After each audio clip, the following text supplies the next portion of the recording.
গত বছর শিক্ষার্থীদের আন্দোলনের সময় বিক্ষোভকারীদের ওপর প্রাণঘাতী অস্ত্র ব্যবহারের প্রকাশ্য নির্দেশ দিয়েছিলেন বাংলাদেশের সাবেক প্রধানমন্ত্রী শেখ হাসিনা। ওই সময় বিক্ষোভকারীদের যেখানেই পাওয়া যাবে সেখানেই গুলি করার নির্দেশ দিয়েছিলেন তিনি। তার এমন গোপন ফোনালাপ সহ একাধিক কল রেকর্ডিং পেয়েছে কাতার ভিত্তিক সংবাদ মাধ্যম আল জাজিরা। সম্প্রতি জুলাইয়ের ৩৬ দিন উন্মোচিত হচ্ছে শেখ হাসিনার গোপন আদেশনামা শীর্ষক তথ্যচিত্র প্রকাশ করেছে আল জাজিরা। এতে শেখ হাসিনা ও নিষিদ্ধ ছাত্রলীগের সাধারণ সম্পাদক শেখ ওয়ালি আসিফ ইনানের একটি ফোনালাপ প্রকাশ করা হয়েছে। হাসিনা ও ইনানের এই ফোনালাপটি হয় ২০২৪ সালের ১৭ জুলাই সন্ধ্যা ৬টা ৫৫ মিনিটে, যেখানে শেখ হাসিনা ইনানের কাছে ক্যাম্পাসের পরিস্থিতি জানতে চান। ওই সময় ইনান হলগুলো অনেকটাই ফাঁকা হয়ে যাওয়ার কথা উল্লেখ করে বলেন অধিকাংশই ফাঁকা হয়েছে, তবে এরপরও ভিতরে পুলিশের কাজ করতে হবে।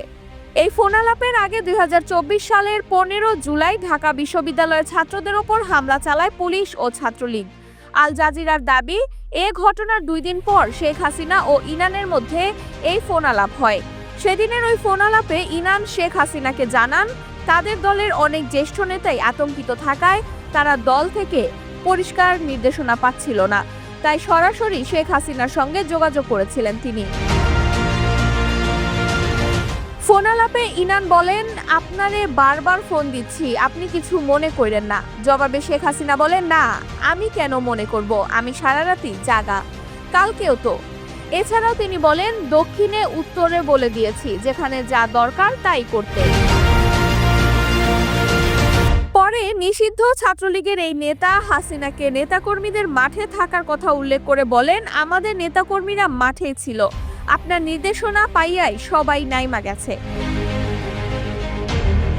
ওই সময় আন্দোলনের পেছনে সন্ত্রাসীরা কাজ করছে এমন আশঙ্কা প্রকাশ করে তাদের কোনো সুযোগ দিতে চান না বলেও জানান শেখ হাসিনা। পরে বিষয়টিতে জোরালো সম্মতি দেন ইনান।